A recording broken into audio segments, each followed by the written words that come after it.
कुछ बच्चे हैं जो विद्यालय में हेलो एल्केन और हेलो एरिन्स की क्लास उनसे छूट गई थी, तो उनका रिक्वेस्ट था कि मैं वो क्लास ले लूँ। तो आज यहाँ पे मैं एक छोटा सा वीडियो बना रही हूँ halo alkane and hello arenes की। ठीक है, ध्यान से देखेंगे आप इसको। तो सबसे पहले, जैसा कि हम हमेशा करते हैं अपने हर एक क्लास में, कि कोई भी चैप्टर का नाम होता है तो हम पहले उस चैप्टर के नाम को समझते हैं कि वो चैप्टर है क्या। तो यहाँ पे जैसा कि हम देख पा रहे हैं, यहाँ पे हमारे चैप्टर के दो नाम है। एक नाम है हेलो एल्केन का और दूसरा नाम है हेलो एरिन्स का। और अगर ध्यान से देखें तो इस हेलो एल्केन में भी दो नाम छुपे हुए हैं। पहला जो नाम है, अगर इसको फैक्ट करते हैं तो पहला जो नाम निकल के आता है वो हेलो निकल के आता है, प्लस इसके साथ हमारा एल्केन निकल के आता है। यानी कि हम कह सकते हैं कि हेलो एल्केन वो हाइड्रोकार्बन है, एक हाइड्रोकार्बन का इस तरीके का एक कंपाउंड है हेलो एल्केन, जिसमें एक हाइड्रोजन को सब्स्टिट्यूट करके क्या लग रहा है, एक हैलोजन लग रहा है। ठीक है, एग्जाम्पल से हम समझेंगे तो हमको और भी ज़्यादा क्लियर होगा। जैसे कि हेलो एल्केन का अगर हम एग्जाम्पल लेते हैं तो हमारा एक एग्जाम्पल निकल के आता है क्या, CH3Cl। ठीक है, CH3Cl। यहाँ पे हम देख रहे हैं कि CH3 हमारा एक हाइड्रोकार्बन यानी कि एक एल्केन है जिसको कि अभी ये CH3 एक एल्किल ग्रुप के फॉर्म में है। और इसके साथ हमारा जुड़ा हुआ है क्या, एक हैलोजन। क्या जुड़ा हुआ है, एक हैलोजन यानी कि X, और X is equal to chlorine, bromine, fluorine, iodine, कुछ भी हो सकता है। चलिए, इसको और अच्छे से समझने के लिए हम इसका प्रिपरेशन करते हैं कि हाउ टू फॉर्म या how to prepare this type of haloalkane, या ये जो हमारा एग्जांपल है जिसका कि नाम है क्लोरोमीथेन। ठीक है, तो क्लोरोमीथेन यानी कि हेलो एल्केन को हम कैसे बनाते हैं, इसका एक प्रिपरेशन हम देख लेते हैं। एक जनरल सा प्रिपरेशन, जिससे कि हमारा बस ये समझ में आ जाए कि हेलो एल्केन होता क्या है। अभी हमने लिया क्या, कार्बन, जिस पे अटैच है 4 हाइड्रोजन। ठीक है, इसके साथ हमने यूज़ क्या कर लिया, इसके साथ हमने Cl2 यानी कि Cl सिंगल बॉन्ड Cl, इसका रिएक्शन हमने कराया किसके प्रेजेंस में, मान लो कि हमने यहाँ पे H म्यू के प्रेजेंस में या लाइट के प्रेजेंस में ये रिएक्शन कराया। यहाँ पे हमारा ये बॉन्ड टूटता है और यहाँ से ये बॉन्ड टूटता है। जब ये बॉन्ड टूटता है तो हमारा ये बनता है CH3, और यहाँ पे एक हमारा कटाइन या इसको फ्री रेडिकल बोलेंगे, और प्लस इसके साथ हमारा एक Cl ये और एक Cl ये टूटता है। तो हमारा ये कंडीशन में टूटता है। अब यहाँ पे क्या होगा, ये क्लोरीन जाके इससे जुड़ जाएगा। ठीक है, ये क्लोरीन जाके इससे जुड़ जाएगा और यहाँ पे H प्लस फ्री स्टेट में यहाँ पे है। ठीक है ना, ये क्लोरीन से जाके जुड़ गया, तो हमारा जो फाइनल प्रोडक्ट बना वो हमारा बना क्या, CH। इसको मैं इसी के फॉर्म में लिखती हूँ। ये हमारा जो प्रोडक्ट बना वो क्या बना, CH, यहाँ से हटा देती हूँ H, और ये आके इधर लग गया तो ये हमारा लग गया Cl। ये हमारा कंपाउंड बन गया क्या, हेलो एल्केन। अब चूँकि ये हम पेरेंट हाइड्रोकार्बन से लेके चलते हैं, तो पेरेंट हाइड्रोकार्बन यहाँ पे हमारा क्या था, CH4 था, यानी कि मीथेन था। इस कंपाउंड का नाम हमारा हो जाएगा क्या, क्लोरोमीथेन, या इसको हम कह सकते हैं एल्किल हैलाइड। ठीक है, ये था हमारा प्रिपरेशन किसका, हेलो एल्केन का। ठीक है, इसको मिटाते हैं। अब हम पहुँचते हैं अपने दूसरे टॉपिक पे, जिसका कि नाम है क्या, हेलो एरिन्स। इसको प्रिपरेशन करने के, हेलो एल्केन को प्रिपेयर करने के और भी तरीके होते हैं, जैसे कि हमारा आ जाएगा क्या, ये जैसे कि हमारा आ जाएगा क्या, from alkene, from alcohol, from electrophilic substitution, जैसा कि आप पढ़ रहे हैं। लेकिन उससे पहले, उसके प्रिपरेशन को जानने से पहले हम ये देखेंगे कि इस हेलो एल्केन के क्लासिफिकेशन क्या है। तो अभी हमारा जो हेडिंग है वो है क्लासिफिकेशन ऑफ हेलो एल्केन। ठीक है, एल्केन। अभी जब हम यहाँ पे इसका क्लासिफिकेशन देखेंगे तो फर्स्ट हमारा जो आएगा क्या, टाइप ऑफ हैलोजन। क्योंकि आपके बुक में टाइप ऑफ हैलोजन है, लेकिन इसके साथ में एक और क्लासिफिकेशन जोड़ती हूँ, क्या, नंबर ऑफ हैलोजन। ठीक है, जो तीसरा होता है वो हमारा होता है क्या, ऑन द बेसिस ऑफ ये हो गया type of halogen on the basis of type of halogen on the basis of number of halogen, and the third one is on the basis of hybridization,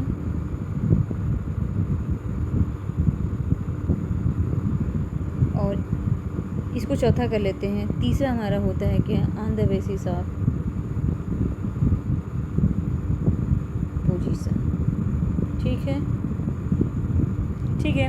तो पहले हम समझते हैं on the basis of type of hydrogen, यानी कि जब हमारा यहाँ पे CH3Cl हमारा प्रोडक्ट बन रहा था, तो यहाँ X की जगह पे हमारा क्या था, वो RX था। तो यहाँ X की जगह पे जो यहाँ हमने क्लोरीन रखा है, उसकी जगह ब्रोमीन भी हो सकता था, आयोडीन भी हो सकता था, और फ्लोरीन भी हो सकता था। तो ये हमारा हो गया किसके बेसिस पे, टाइप ऑफ हाइड्रोजन के बेसिस पे। ठीक है, अब हमारा है क्या कि on the basis of number of hydrogen. तो नंबर ऑफ हाइड्रोजन ये थोड़ा सा इम्पॉर्टेंट है, क्योंकि इससे हमारा जो नाम है वो चेंज हो जाता है। जैसे कि अगर हमारा X जो है, इसका number X is equal to, पता ही है कि क्या हो सकता है, क्लोरीन, ब्रोमीन, आयोडीन, फ्लोरीन, कुछ भी हो सकता है। तो X अगर 1 है, तो अगर मान लो कि जब हम उसका IPC नॉमेनक्लेचर करते हैं या कॉमन नेम उसका लेते हैं, तो वहाँ पे हमारा मोनो शब्द जुड़ जाएगा। क्या जुड़ जाएगा, मोनो हो जाएगा 1 के लिए। जब हमारा 2 है तो उसके लिए क्या हो जाएगा, डाई हो जाएगा। क्या हो जाएगा, डाई हो जाएगा। 3 है तो ट्राई हो जाएगा। इसी तरीके से नंबर ऑफ हाइड्रोजन्स जिस तरीके से लगते जाते हैं, उस तरीके से नामकरण हमारा होता जाता है, उस तरीके से नॉमेनक्लेचर हमारा बनता जाता है। फॉर एग्जांपल, जैसे कि हमने ले लिया C2H5Cl। क्या ले लिया, C2H5Cl। अब इसको ओपन करेंगे तो हमारा ये हो जाएगा एक C, दूसरा C2H5, यानी कि यहाँ पे 3 है और यहाँ पे 2 है, और यहाँ पे हमारा एक Cl लग गया। ये स्ट्रक्चर हुआ। लाइन स्ट्रक्चर में मैंने आपको बताया था कि जहाँ कुछ नहीं लिखूँगी वहाँ क्या होगा, वहाँ हाइड्रोजन होगा। अब इसकी हम बात करें तो यहाँ पे एक क्लोरीन लगा हुआ है, तो इसको हम कह सकते हैं मोनोक्लोरोमीथेन। ठीक है, इसको हम क्या कह सकते हैं, मोनोक्लोरोमीथेन। इसी की जगह पे अगर हमारा पेंटेन या प्रोपेन, ब्यूटेन या प्रोपेन आ गया, या फिर इसी की जगह पे यहाँ पे एक और क्लोरीन लग जाता है, यहाँ पे इस हाइड्रोजन को सब्स्टिट्यूट करके एक और क्लोरीन लग जाता है, तो इसका नाम मोनो की जगह क्या हो जाएगा, डाईक्लोरोमीथेन हो जाएगा। ठीक है, तो ये था on the basis of number of hydrogen. अब हम आते हैं अपने नेक्स्ट क्लासिफिकेशन की तरफ, जो कि है on the basis of hybridisation, या ये हमारा है on the basis of position. ठीक है, पोजीशन। अब हम 3 कार्बन की चेन लेते हैं, यानी कि प्रोपेन की चेन लेते हैं। अब यहाँ पे हमारा ये H3 ये लग गया, ये हमारा H, ये H, और यहाँ पे भी हमारा लग गया H3, यानी कि ये हमारा हो गया प्रोपेन। और यहाँ पे अगर हम Cl2 या किसी भी X2 में यहाँ पे लिखती हूँ, X2 का रिएक्शन कराती हूँ, तो देखना है कि ये जो है वो किसको रिप्लेस करेगा।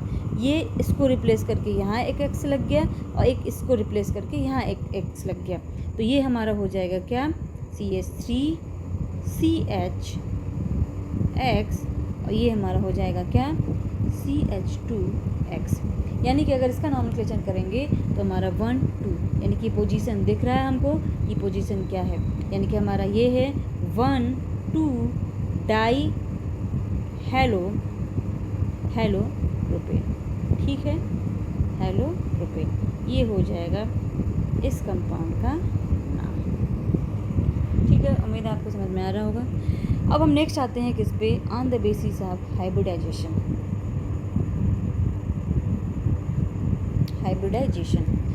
अब क्लासिफिकेशन ऑफ हेलो एल्केन में अगर हम एल्केन के हाइब्रिडाइजेशन की बात करते हैं, तो हमें दिख रहा है ये यहाँ पे Cl लग गया, यहाँ H लग गया, यहाँ H लग गया, यहाँ H लग गया। एल्केन की बात हो रही है, एन यानी कि सिंगल बॉन्डेड है, तो ये हमारा सिग्मा नंबर ऑफ, अगर हम हाइब्रिडाइजेशन काउंट करते हैं तो हम यहाँ पे हाइब्रिडाइजेशन देखते हैं, तो वहाँ पे हम क्या काउंट करते हैं, नंबर ऑफ सिग्मा बॉन्ड। क्या हम काउंट करते हैं, नंबर ऑफ सिग्मा बॉन्ड। यहाँ पे अगर हम नंबर ऑफ सिग्मा बॉन्ड को काउंट करते हैं, तो यहाँ 1, यहाँ 2, यहाँ 3 और यहाँ 4, यानी कि CH4Cl में total number of sigma bond कितना है, 4 है, 4 है, तो 4 ऑर्बिटल यहाँ पे एक दूसरे से क्या है, कपल्ड हुए हैं, एक दूसरे में हाइब्रिडाइज्ड हुए हैं। तो 4 यानी कि एक S निकल गया और 3 हमारा P। तो हम देख रहे हैं कि हेलो एल्केन में जो हमारा हाइब्रिडाइजेशन है वो क्या है, वो है sp3। किसी भी तरीके का हेलो एल्केन बनेगा वहाँ पे जो हाइब्रिडाइजेशन होगा वो क्या होगा, sp3। लेकिन वही बात हम जब हेलो एरीन की करते हैं तो हेलो एरीन जो कि ऑल्टरनेट डबल बॉन्डेड होता है, अगर यहाँ पे कोई X लग गया तो हम ये देख रहे हैं कि नंबर ऑफ सिग्मा बॉन्ड 1 2 3 ही है। इसकी वजह से इसका जो हाइब्रिडेशन निकल के आता है वो क्या हो जाता है, sp2। ठीक है, बात समझ में आई? स्क्रीनशॉट ले लीजिए इसका अगर लेना है तो। चलिए अब हम आते हैं किस पे, प्रिपरेशन ऑफ हेलो एल्केन पे। इसको मैं मिटा दे रही हूँ। अब हम आते हैं किस पे, प्रिपरेशन ऑफ हेलो एल्केन पे।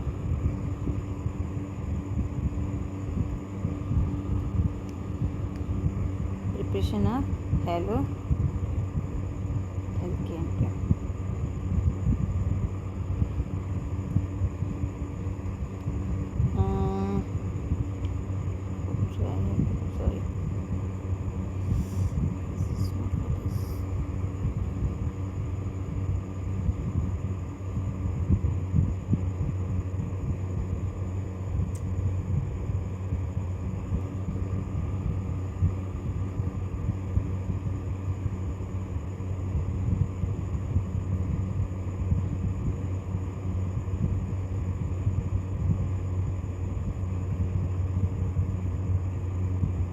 ठीक है, चलिए अब आते हैं हम कहाँ पे, प्रिपरेशन ऑफ, मेरी हैंड राइटिंग थोड़ा मैं सुंदर से लिख रही हूँ।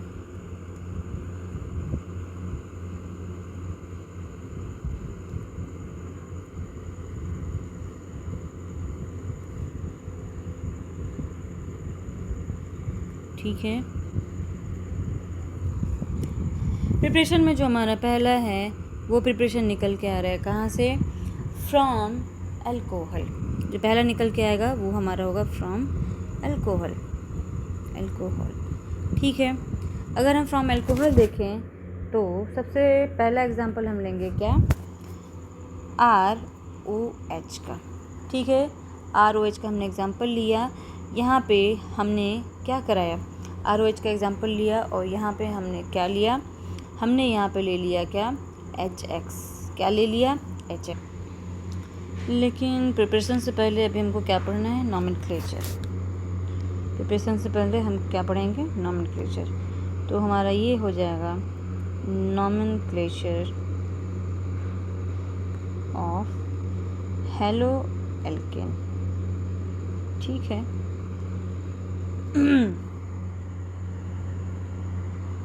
नॉमेनक्लेचर ऑफ हेलो एल्केन में सबसे पहले हम देखते हैं क्या, कि सबसे पहले हम यहाँ पे लेते हैं क्या,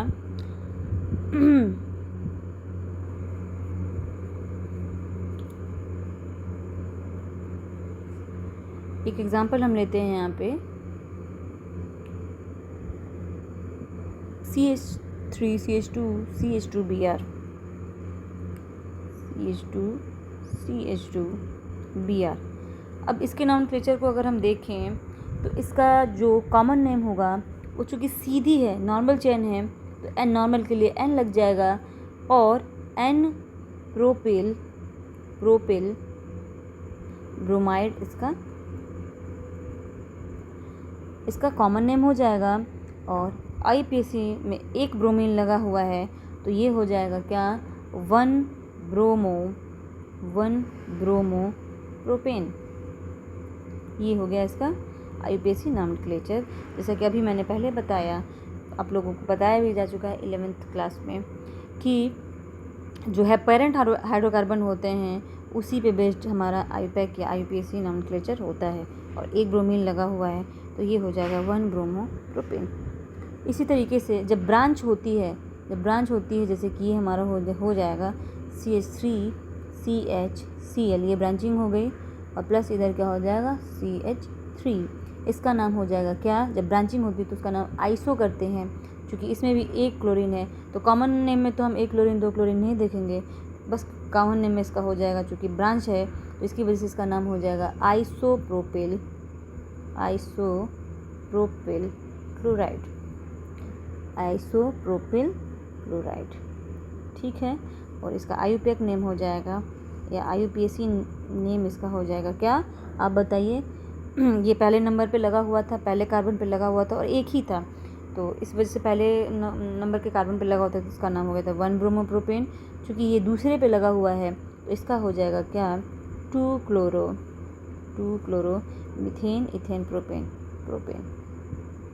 ठीक है ना, ये इसका नाम हो जाएगा।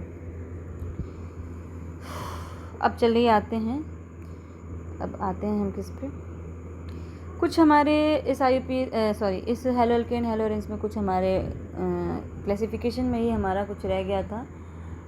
जैसे कि हम कंपाउंड कंटेनिंग sp3CX बॉन्ड, ये हमारा एक इम्पॉर्टेंट था, कंपाउंड कंटेनिंग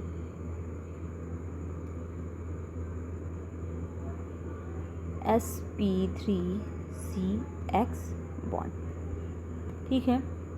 X की जगह कुछ भी हो सकता है, chlorine, fluorine, bromine and iodine, ठीक है। इसको मैं इसलिए बोल रही हूँ क्योंकि अब यहाँ पे आ जाता है हमारा क्या, एक टर्म आ जाता है इसमें सबसे पहले क्या, एल्किल हैलाइड, ठीक है। इसमें 2-3 टर्म्स आते हैं। दूसरा हमारा आ जाता है क्या, एल्किल हैलाइड या एल्काइल हैलाइड, या आ जाता है क्या, एलाइलिक हैलाइड,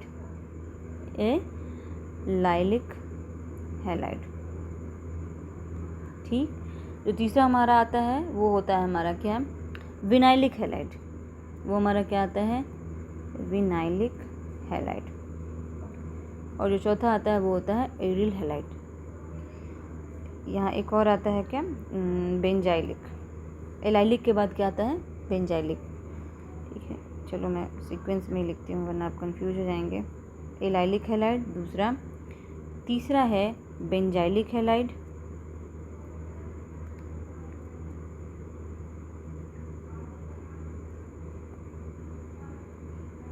चौथा है विनाइलिक हैलाइड। सर बहुत जोर से दर्द कर रहा है, बट स्टिल आप लोग की डिमांड थी तो मैंने बना दिया। विनाइलिक बेंजाइलिक हो गया। अब आता है हमारा जो सबसे लास्ट वाला, एक्चुअली ये CX कंटेनिंग जो होते हैं वो ये यहाँ तक का बेंजाइलिक हैलाइड तक का हमारा जो है ये हमारा आ जाता है किसमें, sp3 कंटेनिंग में। अगर वहीं sp2 कंटेनिंग CX बॉन्ड की बात करते हैं तो वहाँ पे हमारा दो आता है, एक विनाइलिक हैलाइड और एक दूसरा एराइलिक हैलाइड। एक होता है हमारा विनाइलिक हैलाइड और दूसरा होता है हमारा एरिल हैलाइड या एराइलिक हैलाइड, ठीक है ना। चलिए एलाइलिक हैलाइड क्या होता है, सबसे पहले अब इसको जानते हैं। एलाइलिक हैलाइड तो आप समझ ही गए होंगे कि एलाइलिक हैलाइड क्या होता है। जब आपका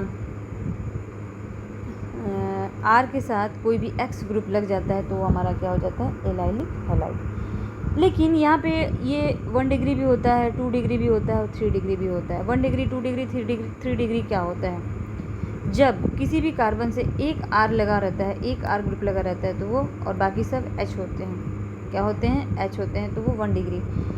दूसरा हाइड्रोजन भी सब्स्टिट्यूट होकर दूसरा R लग जाता है तो उसको हम बोलते हैं 2 डिग्री, सॉरी दिमाग। तीसरा लग जाता है तो वो हमारा हो जाता है क्या, 3 डिग्री ऑफ एलाइलिक हैलाइड, ठीक है। अब इसके साथ हमारा ये लग जाता है क्या, हैलाइड तभी होगा जब इसके साथ कोई एक X ग्रुप लगेगा, तो ये 3 डिग्री का एलाइलिक हैलाइड है, ठीक है। इस बात को ध्यान में रखेंगे। सॉरी एल्किल हैलाइड,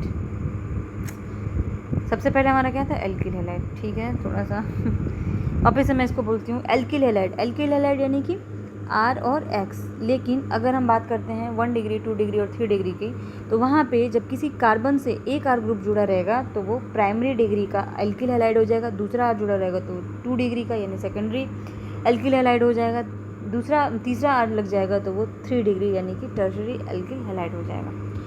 अब हम बात करते हैं एलाइलिक हैलाइड की। एलाइलिक होता क्या है कि एलाइलिक में क्या होता है कि मान लो कि कार्बन कार्बन डबल बॉन्ड है, कार्बन कार्बन डबल बॉन्ड है और इसके एडजेसेंट कोई कार्बन है और उसके साथ अगर कोई X लगा हुआ है, तो यानी कार्बन कार्बन डबल बॉन्ड के एडजेसेंट कार्बन पे अगर कोई हैलोजन ग्रुप लगा हुआ है तो उसको हम क्या बोलते हैं? Allylic halide. ठीक है ना। अब बात करते हैं बेंजाइलिक हैलाइड। बेंजाइलिक हैलाइड में क्या होता है कि किसी भी, ये मैं मिटा दे रही हूँ, आपने नोट कर लिया होगा। अब हम बेंजाइलिक हैलाइड की बात करते हैं। तो बेंजाइलिक हैलाइड में क्या होता है, किसी भी बेंजीन रिंग पे, ये बेंजीन रिंग पहले मैं बना लेती हूँ, इस बेंजीन रिंग पे ये कार्बन कार्बन डबल बॉन्ड पे इससे एडजेसेंट, यहाँ पे सिर्फ रिंग होती है, ठीक है। एलाइलिक और बेंजाइलिक में ये फ़र्क होता है, वहाँ पे कार्बन कार्बन डबल बॉन्ड और उसके एडजेसेंट कार्बन पे एक हैलोजन ग्रुप लगा हुआ था, यहाँ पे C, और इसके साथ हमारा क्या लगा रहेगा? X, और ये हमारा H2 तो है ही, क्योंकि कार्बन की 4 वैलेंसी है, 1 2 3 4, तो कार्बन कार्बन। लेकिन यहाँ पे क्या होता है कि यहाँ पे रिंग, बेंजीन रिंग होती है, और बेंजीन रिंग में कार्बन कार्बन डबल बॉन्ड के एडजेसेंट कार्बन पर अगर कोई हैलोजन ग्रुप लगा होता है तो वो बेंजाइलिक हो जाता है। अब हम आते हैं क्या, अब हम आते हैं किस पे? sp2 कंटेनिंग CX बॉन्ड पे, sp2 कंटेनिंग CX बॉन्ड पे आते हैं। अभी मुझे 11th का भी VSEPR थ्योरी और VBT थ्योरी का मुझे वीडियो बनाना है, तो मैं थोड़ा जल्दी जल्दी पढ़ा रही हूँ क्योंकि ये सारी चीज़ें आपको क्लास में बताई जा चुकी हैं। 1-2 बच्चे हैं जो क्लास नहीं ज्वाइन किए थे, उनके लिए ये वीडियो है कि वापस इस वीडियो को देख के वो अपना कॉन्सेप्ट क्लियर कर लें। तो sp2CX के लिए हमारा जो बॉन्ड बनेगा वो ये बनेगा विनाइलिक के लिए। तो विनाइलिक के लिए क्या होगा? कार्बन कार्बन डबल बॉन्ड, और उसी से हमारा, इसी कार्बन कार्बन डबल बॉन्ड से लगा हमारा क्या होगा? X ग्रुप लगा रहेगा, ठीक है। और एरिल में वही होता है, एरिल में हमारा ये रिंग हो जाएगा, और रिंग से ही लगा हुआ हमारा क्या होगा? X ग्रुप होगा। तो ये होगा एराइलिक और ये हो गया विनाइलिक, ये विनाइलिक और ये एराइलिक, ठीक है। बाकी अब प्रिपरेशन तो मुझे लग पता है कि प्रिपरेशन ऑफ हेलो एल्केन, ये अभी तो पिछले 3 दिन से मैं ये पढ़ा रही हूँ, तो ये कॉन्सेप्ट तो आपका तैयारी होगा। अगर ये भी नहीं तैयार है तो फिर आप बताइएगा, आगे का वीडियो डाला जाएगा। तब तक के लिए धन्यवाद। मेहनत करिए, पढ़िए। आप मेहनत करेंगे तो मैं हमेशा आप लोगों के साथ हूँ, और मुझे अब लग रहा है कि आप मेहनत कर रहे हैं। आप मेहनत कर रहे हैं तो फिर मुझे भी एक्स्ट्रा भी मेहनत करना पड़ रहा है, तो मुझे उसमें कोई परेशानी नहीं है, आपको समझ में आ जाए, बस यही मेरा मोटिव है। ठीक है ना। प्रिपरेशन ऑफ हेलो एल्केन में हम पहले जो पढ़ चुके हैं, फ्रॉम एल्कोहल। अगर आपको याद नहीं है तो मैं आपको याद दिला दूँ, जहाँ की एज ए रिएजेंट ZnCl2 का यूज़ कर रहे थे, वो फ्रॉम एल्कोहल वाला रिएक्शन था। दूसरा जो हमारा निकल के आ रहा था वो हमारा किससे निकल के आ रहा था? फ्रॉम हैलोजन से भी हमारा हो रहा था, फ्रॉम एल्कीन, फ्रॉम इलेक्ट्रोफाइल, इस तरीके फ्रॉम हैलोजन सब्स्टिट्यूशन, अलग अलग चीज़ें थी, जिससे कि हमारा इसी में हमारा फ्रॉम एल्कीन में ही हमने अपना एक रिएक्शन पढ़ा था, क्या? मार्कोवनिकॉफ रूल और एंटी मार्कोवनिकॉफ रूल, ठीक है। तो ये मुझे पता है कि आपका क्लियर है, क्योंकि इसके बारे में चर्चा कई बार हो चुकी है विद्यालय में। फिर भी अगर आपको कोई प्रॉब्लम है तो आप मुझे विद्यालय में कहिएगा, मैं वापस उसके लिए कुछ न कुछ उपाय करूँगी, या फिर एक नेक्स्ट वीडियो भी डाल दूँगी इससे रिलेटेड। लेकिन आप मेहनत करिए, ठीक है। बाय।